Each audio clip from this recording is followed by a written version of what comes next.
Yes, welcome everyone.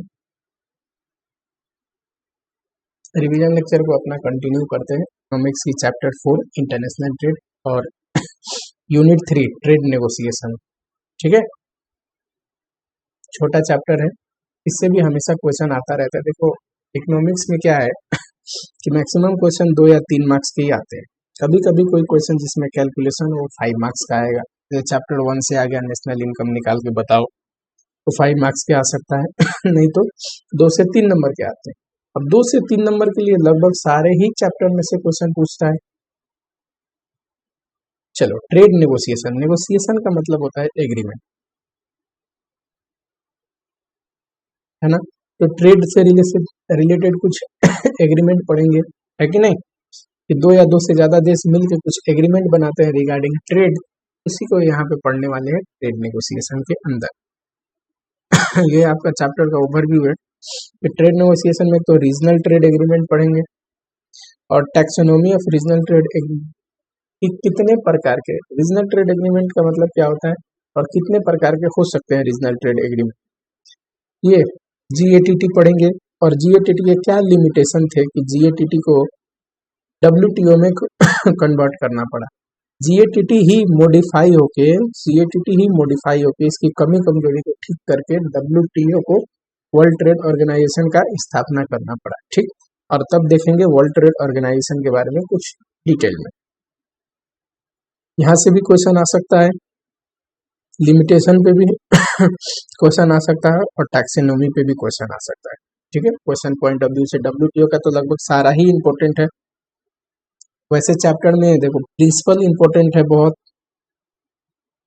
ये round भी पूछ सकता है, मेजर इश्यूज पूछ सकता है। ये जो प्रोविजन है ना, ये major provision of WTO agreement, कि डब्ल्यूटीओ में कितने सारे एग्रीमेंट्स वगैरह हैं, वो किस चीज के एग्रीमेंट किस पे बेस्ड है, क्या क्या प्रोविजन है, इसके चांसेस थोड़ा सा कम है, लेस चांस है। पर principle, major issues, developing developing country के क्या कंसर्न है, ये इंपॉर्टेंट है। चलो आ जाओ चैप्टर।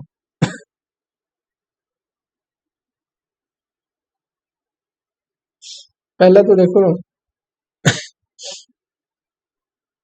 सीधा यहाँ पे आते हैं रीजनल ट्रेड एग्रीमेंट पे।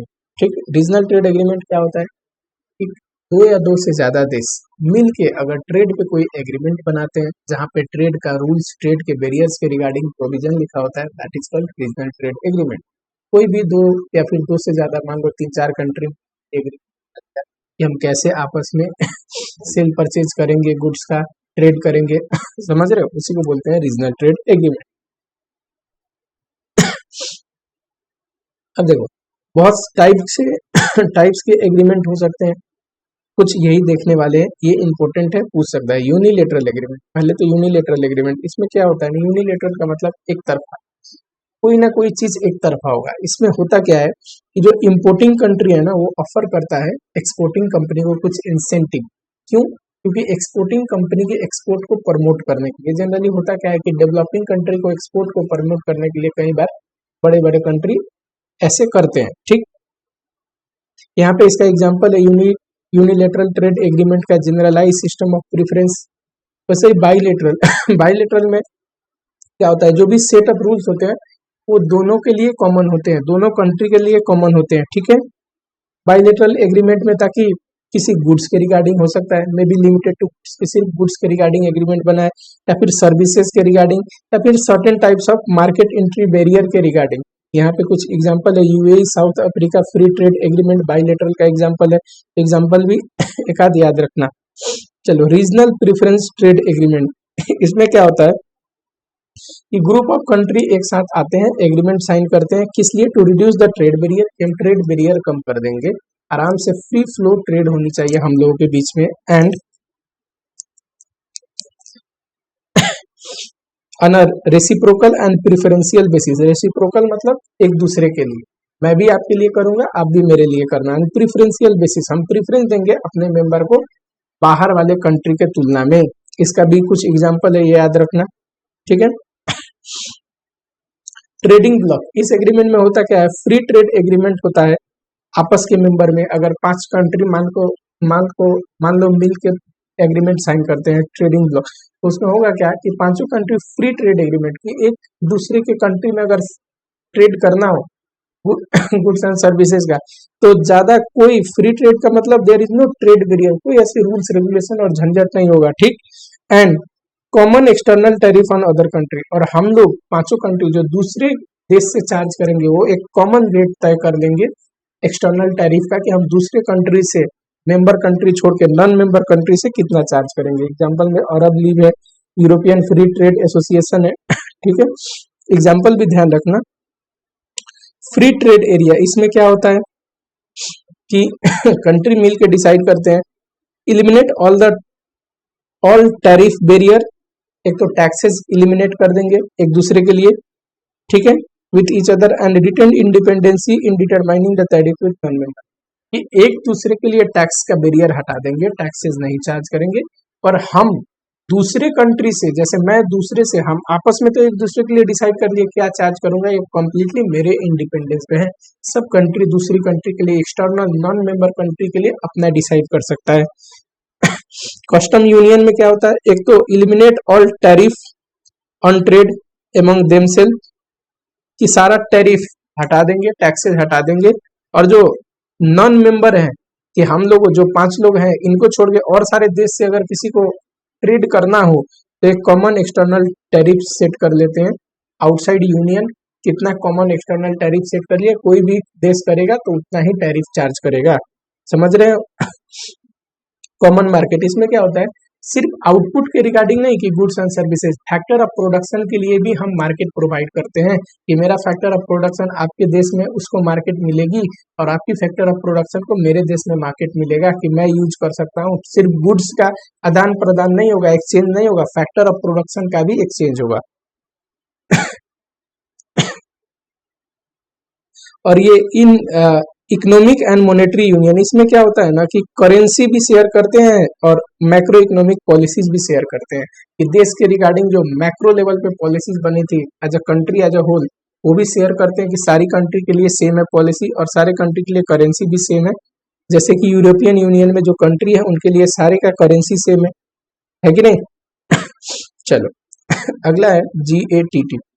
देखो GATT में बहुत सारे कंट्री थे, अब ये GATT क्या हो गया है, अब ये WTO बन चुका है, ठीक। GATT की कुछ कमी कमजोरी थी, GATT में जो एग्रीमेंट था ना उसमें बड़ी लिमिटेड प्रोविजन था, तो उसको मॉडिफाई करना पड़ा, चेंज करना पड़ा। जब चेंज किया गया तो एक नया ऑर्गेनाइजेशन का एस्टेब्लिशमेंट करके, दैट इज WTO। GATT का ही नेक्स्ट लेवल वर्जन बोल सकते हो WTO, ठीक। GATT कितने साल तक चला था, 47 ईयर्स, 1948 से 1994 तक। 93 में जो इसका फाइनल, देखो क्या होता है, जितने बार भी बैठक होती है ना किसी चीज पे डिसाइड करने के लिए, ठीक, उसको बोलते हैं ट्रेड राउंड्स।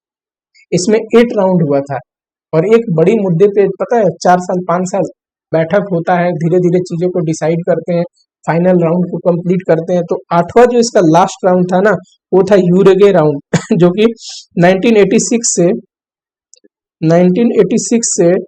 1993 में कंक्लूड हुआ था, लेकिन 4 में एग्रीमेंट साइन हुआ, तो 1994 तक चला। वैसे 4 साल के ही आसपास का एक राउंड होता है, पर ये थोड़ा कंक्लूजन नहीं निकल रहा था, इसीलिए ये राउंड थोड़ा लेट तक चला, ठीक। और ये जो यूरुगे राउंड था, यूरुगे राउंड इसका नाम क्यों है, साउथ अमेरिका के एक कंट्री है जहाँ पे, जिस कंट्री का नाम है यूरुगे, वहीं पे ये राउंड हुआ था, इसीलिए इस राउंड का नाम यूरुगे राउंड था, ठीक। तो जो 8वां ट्रेड राउंड था उसमें जो भी कमी कमजोरी थी, वो लास्ट राउंड था GATT का, उसमें जो भी कमी कमजोरी थी, तो उसको कमी कमजोरी को ठीक करके एक नया ऑर्गेनाइजेशन की एस्टेब्लिशमेंट किया गया, उसको बोलते हैं WTO, ठीक है।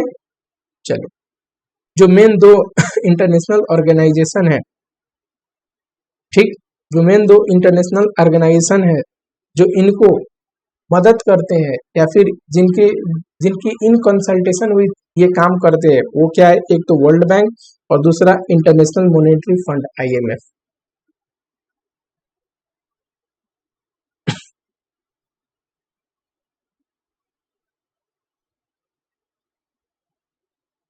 चलो, लिमिटेशन ऑफ जीएटीटी। जीएटीटी में जब कंट्रीज एग्रीमेंट साइन करे थे, general agreement on tariff and trade, तो उसमें बहुत सारी लिमिटेशन थी, इसीलिए तो इसको हटा के इसका नेक्स्ट वर्जन डब्ल्यूटीओ लेके आना पड़ा। क्या क्या लिमिटेशन था? एक तो देखो, it was absolute to the fast evolving contemporary complex trade scenario.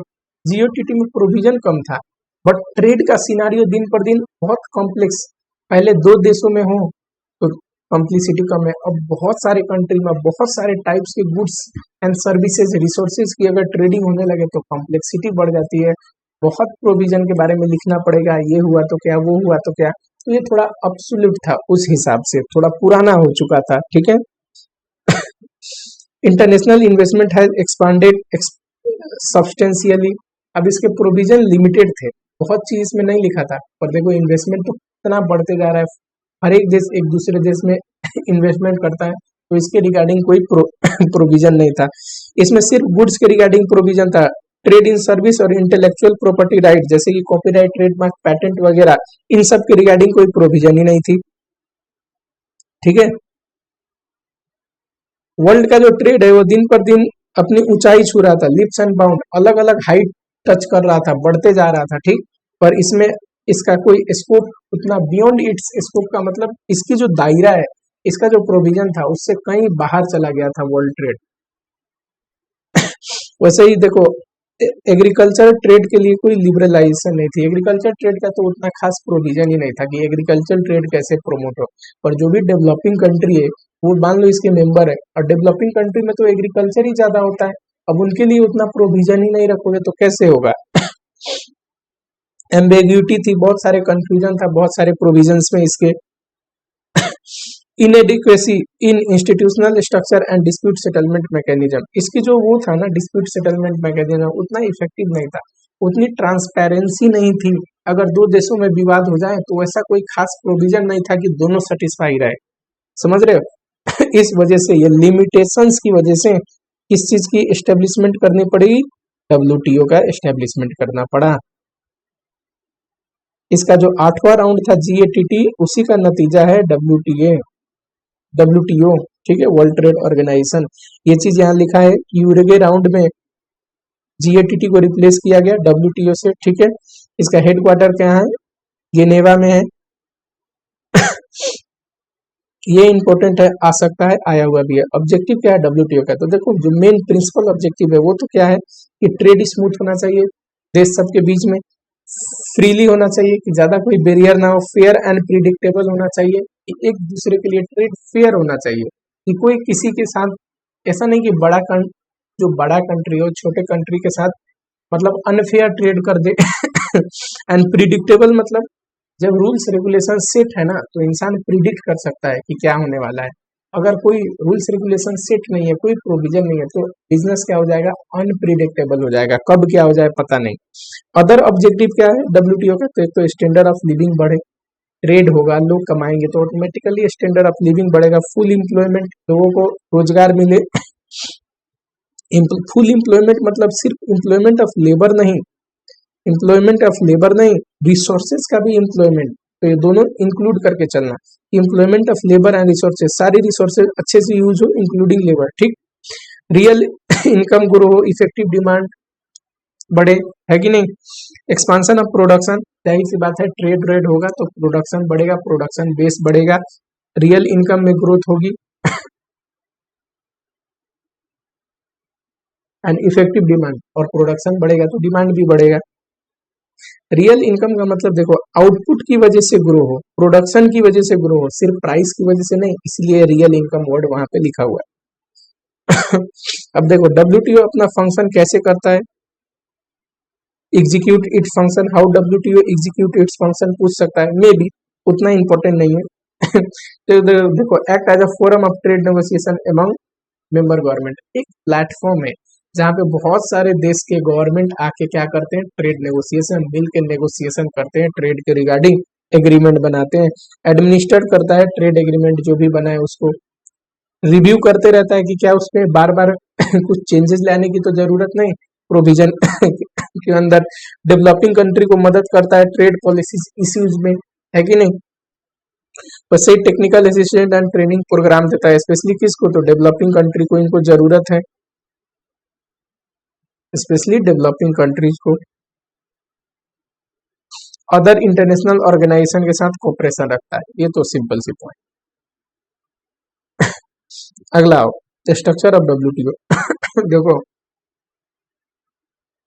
WTO का सेक्रेटेरिएट कहाँ पे है, हेडक्वार्टर जेनेवा में, ठीक है। वहां पे headed by a director general, और इसका हेड क्या होता है, डायरेक्टर जनरल। देखो 3 layer of system, 3 tier system है इसमें। एक टॉप लेवल, जिसको क्या बोलते हैं, टॉप लेवल को मिनिस्टेरल कॉन्फ्रेंस, उससे नीचे लेवल वाले को बोलते हैं जनरल कॉन्फ्रेंस, उससे भी नीचे लेवल है उसको बोलते हैं goods council, service council and intellectual property right का काउंसिल, ठीक है। ये है देखो मिनिस्ट्रियल लेवल सबसे टॉप लेवल हो गया, इनकी हर एक 2 साल में एटलीस्ट एक बार तो बैठक होती ही है, ठीक है। और जो नेक्स्ट लेवल है उससे नीचे वाला वो क्या है, जनरल काउंसिल हो गया। जनरल काउंसिल देखो इनकी बार बार मीटिंग होती रहती है, ठीक, वहीं पे हेडक्वार्टर में रिव्यू करते हैं ट्रेड पॉलिसी। यहाँ पे meet as a trade policy review body, trade policy review एक बॉडी है डब्ल्यूटीओ का, जो क्या दिन ट्रेड पॉलिसी को रिव्यू करता रहता है कि क्या ट्रेड पॉलिसी में कुछ चेंजेस लाने की तो जरूरत नहीं, ठीक। एंड डिस्प्यूट सेटलमेंट बॉडी, एक डिस्प्यूट सेटलमेंट बॉडी भी है जो दो देशों में अगर डिस्प्यूट हो जाए तो सेटल करता है, तो इनसे भी मीटिंग करते रहते हैं, ठीक।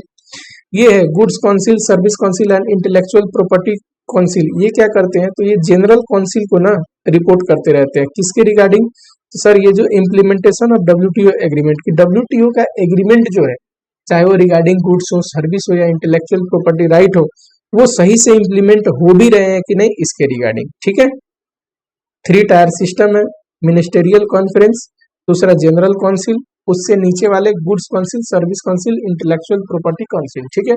इंटेलेक्चुअल प्रॉपर्टी काउंसिल इम्प्लीमेंटेशन पे ध्यान देते हैं कि डब्ल्यूटीओ के एग्रीमेंट इम्प्लीमेंट हो रहे हैं कि नहीं अच्छे से। जनरल काउंसिल की भी बहुत बार मीटिंग होती है, सेवरल टाइम्स इन ईयर, और मिनिस्टेरियल कॉन्फ्रेंस का एटलीस्ट 2 ईयर में एक बार मीटिंग करनी पड़ती है। जो जनरल काउंसिल है वो मीट करते रहते हैं, एक तो ट्रेड पॉलिसी रिव्यू बॉडी से और डिस्प्यूट सेटलमेंट बॉडी से, तभी तो रिव्यू करेंगे, बातचीत करेंगे तो पता चलेगा किस चीज में दिक्कत है, किस चीज को चेंज करना है कि नहीं।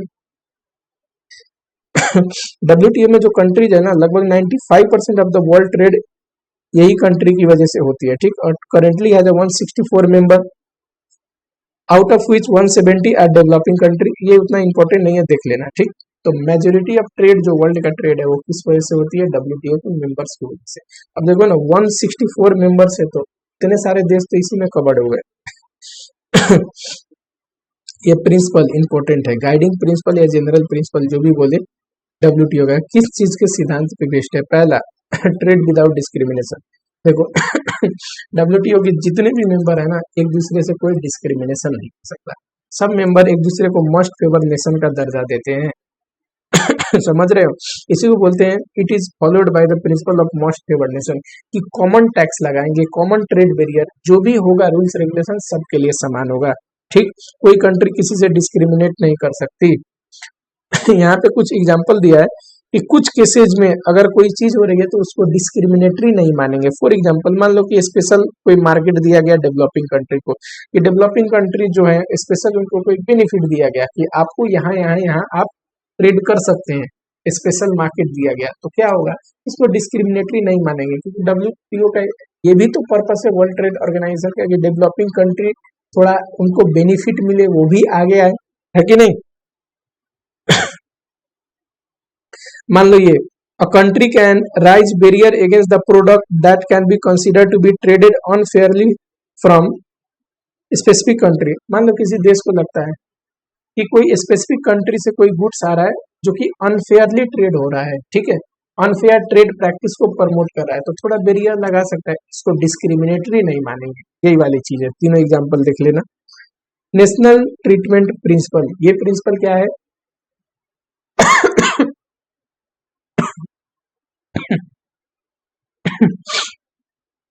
ये प्रिंसिपल क्या है? तो आपको दूसरी भी मेंबर जो है ना डब्ल्यूटीओ का, उनका भी गुड्स को नेशनल ट्रीटमेंट देना पड़ेगा, अपने देश के गुड्स की तरह माननी पड़ेगी। ये नहीं कि ले आने को ले आने दे रहे हैं अपने देश में, पर अपने देश में रिस्ट्रिक्शन लगा दिया बेचने के लिए, ऐसा नहीं कर सकते। फ्री ट्रेड का मतलब ट्रेड बैरियर जो है, ट्रेड का जो रूल्स रेगुलेशन है जिसकी वजह से हम एक दूसरे कंट्री का ट्रेड रोक देते हैं, इंपोर्ट एक्सपोर्ट पे कंट्रोल करते हैं, उसको कम करेंगे, लोअर करेंगे ट्रेड बैरियर्स को। इजीली मार्केट वाइडर हो, मार्केट खुले, दूसरे देश भी आके दूसरे देश में, एक कंट्री दूसरी कंट्री में ट्रेड कर सकते। प्रिडिक्टेबिलिटी, देखो इन्वेस्टमेंट तभी बढ़ेगा बिजनेस में, ट्रेड में, जब इन्वायरमेंट प्रिडिक्टेबल है कि नहीं। कोई भी इंसान पैसा तब लगाएगा ना जब प्रिडिक्टेबल इन्वायरमेंट हो। तो अब सिंस डब्ल्यूटीओ का एक एग्रीमेंट है, सबको ही पता है उस एग्रीमेंट में क्या लिखा है, एक प्रिडिक्टेबल इन्वायरमेंट है, सबको पता है कि हाँ मैं अगर डब्ल्यूटीओ का मेंबर हूँ तो मेरे पास कितने राइट है, कितने ऑब्लिगेशन है करके, तो प्रिडिक्टेबल इन्वायरमेंट है जिसकी वजह से चाहे फॉरेन कंपनी हो, इन्वेस्टर हो या गवर्नमेंट हो, कॉन्फिडेंट होते हैं और इन्वेस्ट करते हैं। General principle on prohibition of quantity restriction, देखो दो किस्म के रिस्ट्रिक्शन आप लगा सकते हो। तो टैरिफ का, कि कोई देश से गुड्स अगर इंपोर्ट पे कंट्रोल करना हो टैक्स लगा दो। दूसरा quantity restriction, quantity restriction tariff नहीं लगाया, क्वांटिटी पे ही रिस्ट्रिक्ट कर दिया। जनरली इसको प्रोहिबिट करता है डब्ल्यूटीओ, कहता है कि ये गलत है, आप टैरिफ लगाओ, टैरिफ लगाए कंट्रोल करो, क्वांटिटी ही मना कर दो किसी देश का, तो कैसे ट्रेड हो। इसके जनरल प्रोहिबिशन और प्रोहिबिशन ऑफ क्वांटिटी रिस्ट्रिक्शन, इस पे फोकस करता है कि क्वांटिटी रिस्ट्रिक्शन ना रहे, ठीक है। ग्रेटर कॉम्पिटिटिवनेस, जब एक कंट्री दूसरे कंट्री से ट्रेड करेगा ऑटोमेटिक कॉम्पिटिटिवनेस सारे कंट्रीज में बढ़ जाएगा। Tariff as a legislate measure for protection of domestic industry, WTO के प्रिंसिपल है कि आप एक कंट्री जो मेंबर कंट्री है डब्ल्यूटीओ का, वो टैरिफ लगाए, टैक्स लगाए दूसरी कंट्री से, पर सिर्फ अपने डोमेस्टिक इंडस्ट्री को प्रोटेक्ट करने जितना, किसी से दुश्मनी लगा के नहीं कि मुझे मान लो यूएसए का प्रोडक्ट बैंड करना है, मैं एक्स कंट्री हूँ तो मैंने ऐसा टैरिफ लगा दिया, इतना महंगा टैक्स लगा दिया कि वो प्रोडक्ट कोई खरीदेगा ही नहीं, ऐसा नहीं, सिर्फ जितना मेरी जरूरत है उतना ही टैक्स लगाऊंगा, वैसे टाइप का। दुश्मनी नहीं कर सकते। ट्रांसपेरेंसी इन डिसीजन मेकिंग, देखो डब्ल्यूटीओ का जो डिसीजन मेकिंग है ना एकदम ट्रांसपेरेंट है, अरे ट्रांसपेरेंट है, ठीक, कोई ऐसा नहीं है कि किसी के साथ कोई भेदभाव हो या कोई छल हो। डिसीजन मेकिंग प्रोसेस ट्रांसपेरेंट है, इफेक्टिव है, आप उसको चेक कर सकते हो, वेरीफिएबल है, वेरीफाई कर सकता है कोई कंट्री अगर चाहे तो, किसी भी मैटर पे जो भी डिसीजन दिया जाता है, जो प्रोविजन है उसी के अंतर्गत दिया जाता है। प्रोग्रेसिव लिबरलाइजेशन, यानी कि लिबरलाइजेशन का मतलब क्या होता है, ट्रेड बैरियर को कम करना, लिबरलाइज सिस्टम लाना। प्रोग्रेसिव लिबरलाइजेशन मतलब डब्ल्यूटीओ का फोकस क्या है, दिन पर दिन ट्रेड बैरियर थोड़ी सी कम हो, ठीक। स्पेशली देखो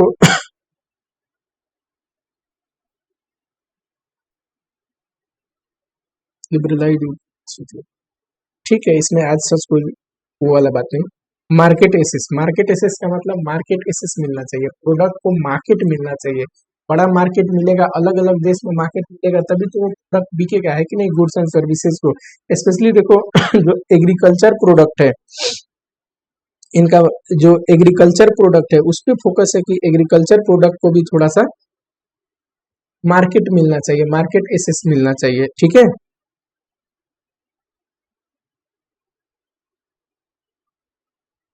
लिखा है कैसे, by converting all non tariff barrier into tariff which are subject to country specific limit, यानी कि मार्केट एसेस कैसे मिलेगा, non tariff barrier, quantity restriction है वो सब हटा के टैरिफ बैरियर क्रिएट कर दो, आप थोड़ा टैक्स लगा दो, कोई दिक्कत नहीं।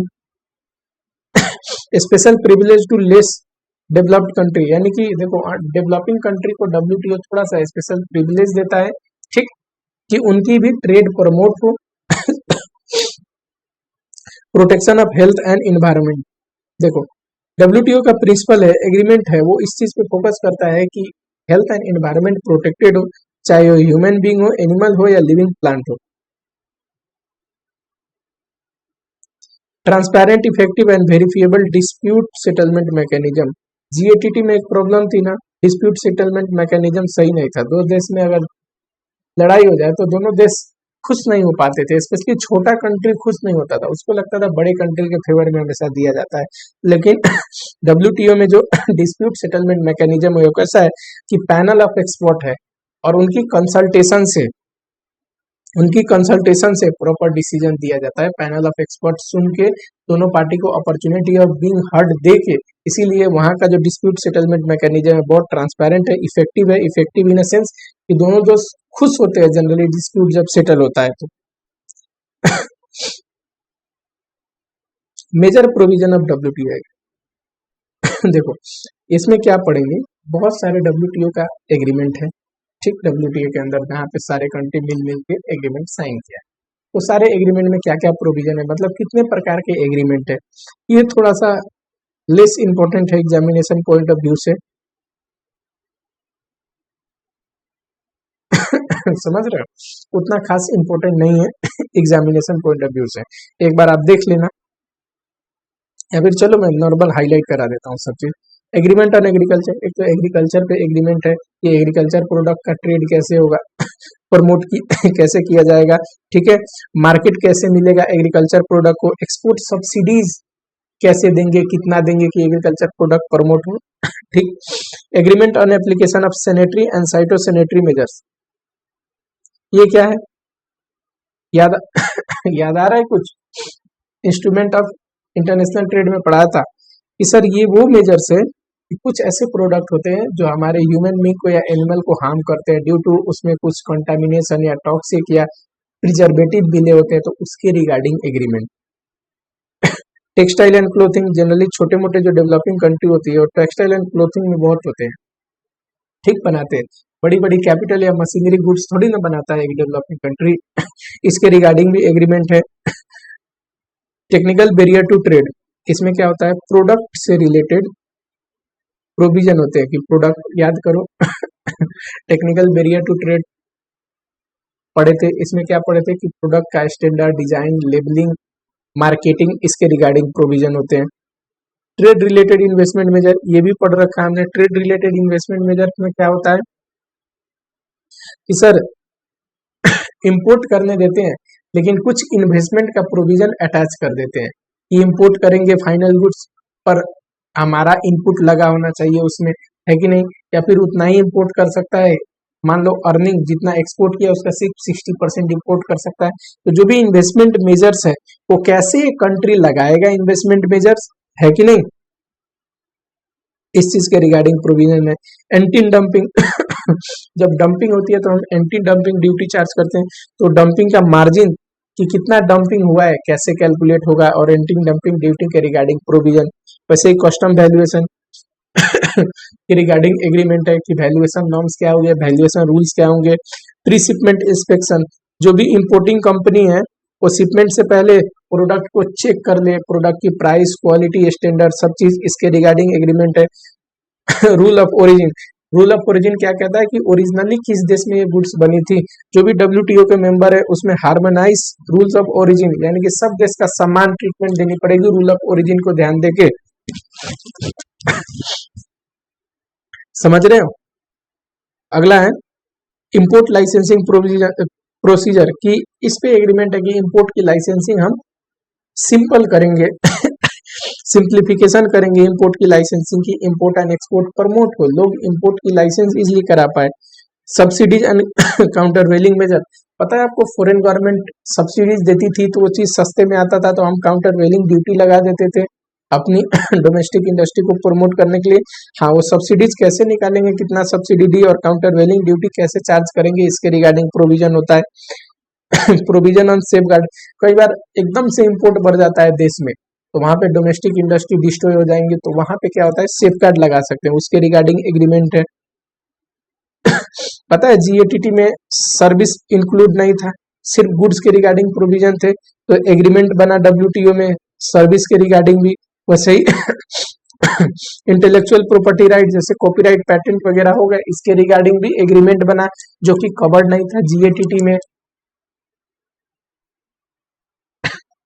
Understanding rules and procedure governing the settlement of dispute, पता है डिस्प्यूट सेटलमेंट जो मैकेनिज्म है उस पर भी प्रॉपर प्रोविजन बना हुआ है कि डिस्प्यूट कैसे सेटल होगा, है कि नहीं। प्रोविजन बना रहेगा तभी तो उस प्रोविजन के अंतर्गत सेटल होगा, तो दोनों कंट्रीज सेटिस्फाई होंगे। देख लेना आप।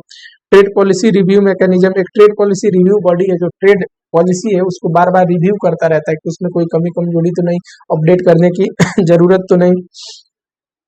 प्लूरीलेटरल ट्रेड एग्रीमेंट, इसमें दो आते हैं, एक तो सिविल एयरक्राफ्ट का एग्रीमेंट कि सिविल एयरक्राफ्ट से रिगार्डिंग जो एग्रीमेंट है प्रोविजंस है, बहुत समय से इसमें चेंजेस करने की कोशिश हो रही है, पर कंसेशन मतलब सारे देश मिलकर जब बैठते हैं तो उसमें एग्रीमेंट में एक नहीं होता कि म्यूचुअल कंसेंट नहीं आता, इसलिए चेंज नहीं हो पा रहा है। और गवर्नमेंट प्रोक्यूरमेंट के रिगार्डिंग कि मान लो देश कोई गवर्नमेंट प्रोक्यूर कर रहा है, इंसान नहीं, तब भी नेशनल ट्रीटमेंट देगा उस गुड्स को जिस देश से कर रहा है, डब्ल्यूटीओ के दूसरे मेंबर से मानेगा कि अपने गुड्स में जैसे हम अपने देश का गुड्स का वैल्यू देते हैं, इजिली बेचा जा सके कीना जा सके, वैसे ही ट्रीटमेंट देगा। समझ रहे हो। Major issue and concern of WTO agreement, WTO agreement के कुछ इश्यूज है, ऐसा नहीं है कि डब्ल्यूटीओ एग्रीमेंट 100% इफेक्टिव है या कुछ कंसर्न है, मुद्दे है, वो देख रहे हैं यहाँ पे। देखो लिखा है कि डब्ल्यूटीओ एग्रीमेंट में जो है ना, progress of multilateral negotiation on trade liberalisation is very slow. WTO का पर्पस है ट्रेड लिबरलाइज करना कि इजिली ट्रेड हो, और वो जो प्रोसेस है ना वो बड़ा स्लो है। क्यों? क्योंकि देश मिल के बैठते हैं पर कुछ ऐसा खास कॉन्सेंट ही नहीं मिलता कंट्रीज में। सारे देश मिलके एक्सेप्ट करेंगे कि हाँ करते हैं तभी तो, कि कभी किसको ऑब्जेक्शन हो जाता है किसी चीज पे, कभी किसको ऑब्जेक्शन हो जाता है। Complex network of regional trade agreement, कई बार किसी कंट्री का दूसरे कंट्री के साथ ऑलरेडी एग्रीमेंट है तो वहां पे उस वजह से भी प्रॉब्लम आती है डब्ल्यूटीओ में एग्रीमेंट बनने में, है कि नहीं। The achievement in liberalisation in trade in agriculture, textile, apparel and in many other area has been neglected. जाहिर सी बात है डब्ल्यूटीओ में ना स्पेशली कि एग्रीकल्चर हो गया, टेक्सटाइल हो गया, इन सब चीजों की जो ट्रेड है इसके रिगार्डिंग खास इनको प्रमोट करने के लिए प्रोविजन नहीं है, इस सेक्टर को कंप्लीटली नेग्लेक्ट कर दिया गया है। पर सोचो एक डेवलपिंग कंट्रीज में तो ये यही सब चीजें ग्रो होती है कि नहीं, यही सब चीजें बनती है। लेटेस्ट नेगोशिएशन सच एज दोहा डेवलपमेंट राउंड, देखो जो एक दोहा राउंड था अभी पढ़ेंगे थोड़ी देर में, तो दोहा राउंड में कोई ऐसा सच जो हुआ ना कि कंक्लूजन नहीं आया दोहा राउंड का। दोहा राउंड में जो मकसद था वो अचीव नहीं हुआ दोहा राउंड के ऑब्जेक्टिव से। वही यहाँ लिखा है have run into problem and their definitive success is doubtful, कि दोहा राउंड उतना सक्सेसफुल नहीं रहा, दोहा राउंड का जो पर्पस था उस राउंड में वो अचीव नहीं हुई। Many developing country are dissatisfied with WTO, जितने भी डेवलपिंग कंट्रीज उसके मेंबर है वो कभी खुश नहीं रहते, उनको लगता है कि डब्ल्यूटीओ जो है ना डेवलप कंट्री के सपोर्ट में रहता है हमेशा, और डब्ल्यूटीओ की प्रोविजन की वजह से हाईयरली बेनिफिट किसको मिल रहा है, डेवलप कंट्री को। डेवलप कंट्री हमारे यहाँ सब चीज बेच लेते हैं, हमको कुछ ऐसा सुविधा नहीं है, हम वहां पे उतना कुछ बेच ही नहीं पाते। क्या क्या इश्यूज है डेवलपिंग कंट्री के, ये अगले पॉइंट में, ये जो छठा पॉइंट है इसी का एक्सटेंडेड वर्जन ये कि डेवलपिंग कंट्रीज को बहुत सारे इश्यूज है डब्ल्यूटीओ से, और क्या क्या इश्यूज है आओ जरा। पहला तो ये कि real expansion of trade in 3 key area, agriculture हो गया, टेक्सटाइल और service has been dismissed. Agriculture, textile और सर्विस सेक्टर में डब्ल्यूटीओ का उतना प्रोविजन नहीं है कि इनको प्रमोट किया जाए, पर एक डेवलपिंग कंट्री तो यही सब चीज ज्यादा मैन्युफैक्चर करता है ना, या इन सब चीजों में ट्रेड करता है।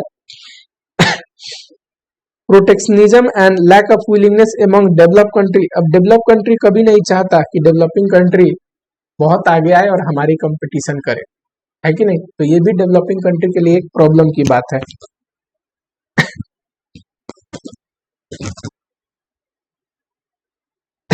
अगला देखो developing country have raise number of issues in Doha agenda, Doha round में डेवलपिंग कंट्री ने बहुत सारे अपनी प्रॉब्लम को, इश्यूज को रेज किया था, और दोहा राउंड में उसके बाद हुआ क्या, in respect of difficulty they face in implementation of their present agreement, कि उन्होंने बोला कि डब्ल्यूटीओ का जो अभी का एग्रीमेंट है इसमें जनरली क्या आती है, डेवलपिंग कंट्री को प्रॉब्लम आती है। नॉर्थ साउथ डिवीजन, अभी हो क्या रखा है कि north countries and south country divide हो गए, ठीक।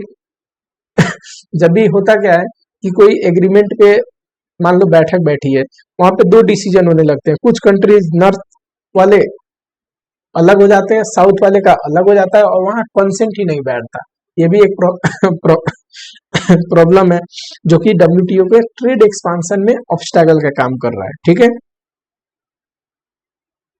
Developing country complain that they face exceptionally high tariff on selected product in many market and they selected product in many market and this obstruct their vital export। कह रहे हैं कि कुछ ऐसी चीज है डेवलपिंग कंट्री में बनते हैं, डेवलपिंग कंट्री यही बना के बेचते हैं और उसी चीज पे बहुत हाई टैक्स है, तो डेवलपिंग कंट्री फिर ट्रेड कैसे करेगा।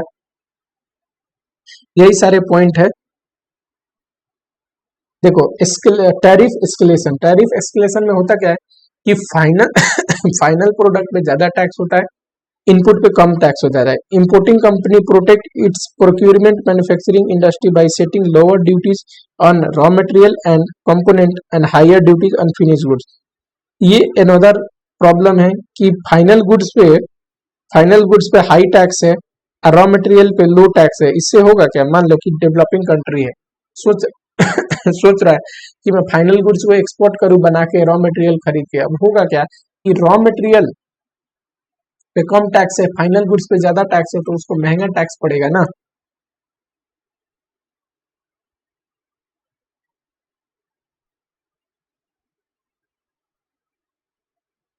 यही सब जो मेजर कंसर्न थे एक डेवलपिंग कंट्री के, थोड़ा सा स्कैन कर लेना। एज सच कोई बड़ा पॉइंट नहीं है, 4-5 पॉइंट याद होना चाहिए कि कभी पूछे कि डेवलपिंग कंट्री के क्या कंसर्न थे डब्ल्यूटीओ से, क्यों वो खुश नहीं है डब्ल्यूटीओ से, तो 4-5 पॉइंट याद रहना चाहिए, ठीक है। दोहा राउंड देखो, एन यूरेगे राउंड, पहले यूरेगे राउंड पे आओ। ये जीएटीटी का 8वां राउंड था, है कि नहीं। 86 में शुरू हुआ था और 90 में कंप्लीट करने का टारगेट था, पर 90 में कंप्लीट नहीं हुआ। क्यों, बार बार कंसेशन नहीं मिल रहा था, सारे कंट्री एग्री नहीं हो पा रहे थे, तो नहीं हुआ। तो उसके बाद कंप्लीट कब हुआ, 1993 में कंप्लीट हुआ था आफ्टर 7 ईयर्स, और 1994 में क्या हुआ था कि साइन हुआ था एग्रीमेंट, समझ रहे हो। इसी राउंड के बाद जीएटीटी के बाद मॉडिफाई करके डब्ल्यूटीओ बनाया गया, ये चीज लिखी है। दोहा राउंड देखो, दोहा राउंड नाम क्यों है, ये दोहा एक जगह है कतार में, वहां पे दोहा राउंड हुआ था, 9th राउंड है, समझ रहे हो। 9th राउंड कहाँ हुआ था, दोहा में कतार में, ठीक। The negotiation include 20 area trade, 20 trade के एरिया पे जनरली यहाँ पे बातचीत हुई थी। The most controversial topic in it to be conclude Doha agenda has been agriculture trade. वो डेवलपिंग कंट्री ने जो इश्यूज उठाए थे ना कि एग्रीकल्चर ट्रेड के रिगार्डिंग उतनी प्रोविजन नहीं है, एग्रीकल्चर ट्रेड को प्रमोट नहीं कर रहे हैं, यही कंट्रोवर्शियल इश्यू था दोहा राउंड में, समझ रहे हो। तो थोड़ा सा बस याद रहना चाहिए कि कभी पूछे दोहा राउंड या यूरेगे राउंड के बारे में तो थोड़ा बहुत लिख दो। जनरल प्रिंसिपल इंपॉर्टेंट है, याद रखना। कंसर्न या मेजर इश्यूज में कुछ पॉइंट थे जहाँ पे एक डेवलपिंग कंट्री का अलग था, वहां पे 4-5 पॉइंट है, उसको थोड़ा सा ध्यान रखना, ठीक है। मिलते हैं अगले वाले यूनिट में आपसे।